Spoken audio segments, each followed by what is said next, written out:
50 years ago, as the end of the conflict in Vietnam drew near, the U.S. government launched an ambitious plan to save the most vulnerable people in the path of the conflict, orphaned Vietnamese babies. The first plane to leave Saigon as part of Operation Babylift made history for a tragic reason. Shortly into the flight, a malfunction caused the plane to crash into a nearby rice paddy. The death toll included 78 children and about 35 Air Force personnel, one of whom was my uncle, Master Sergeant JENNIE Johnson. But amazingly, more than 150 survived. Take a look.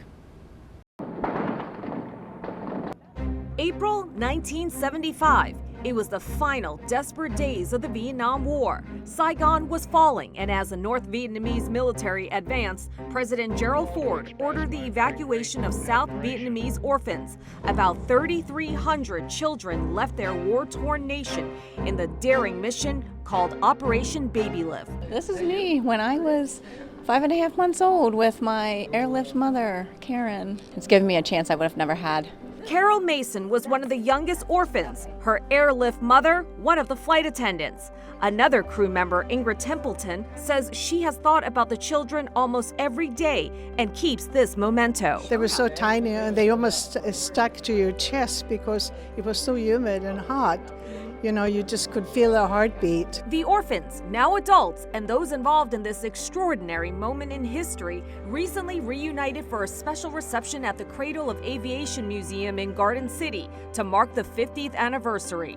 Also at the museum is a poignant exhibit taking you through the dramatic account of Operation Babylift, harrowing images of young children laying side by side on airplane seats, some crying. You can visibly see the fear, distress, and confusion on their faces.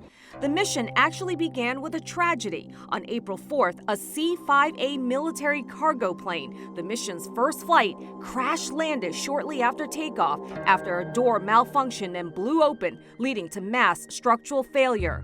138 souls perished, 78 of them children.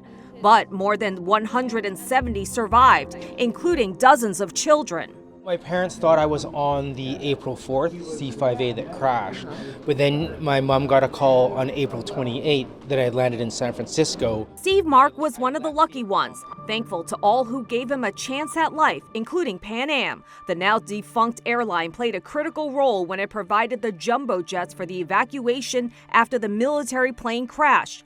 On board were not only the orphans, but government and airline employees and their families. Mark was one of 4 children on the last Pan Am flight out of Saigon on April 24, 1975. I was walking through the cabin and people were crying. They're leaving their home country forever, probably, and they don't know what lies ahead. Al Topping was Pan Am's director of operations in South Vietnam and Cambodia. He helped organize the flights as the North Vietnamese troops were closing in. My heart was like pounding. I was just so worried that something bad was going to happen. That plane made it safely back to the States. Twee Williams, who was 5 at the time, was one of the older children. Years later, she was able to find her Vietnamese birth mother, who told her she gave her up because she feared for her daughter's safety as a biracial child fathered by an American soldier. The emotional scars have endured. I remember a lot of war, so I was in an area that, I saw people get killed, and I saw, I heard the guns going off and the bombs and stuff. I have a good life. I had, a great adoptive family. In New York, I'm Shirley Chan. You can read stories and see pictures from the 50th anniversary of Operation Babylift on the Pan Am Museum website. That's thepanammuseum.org.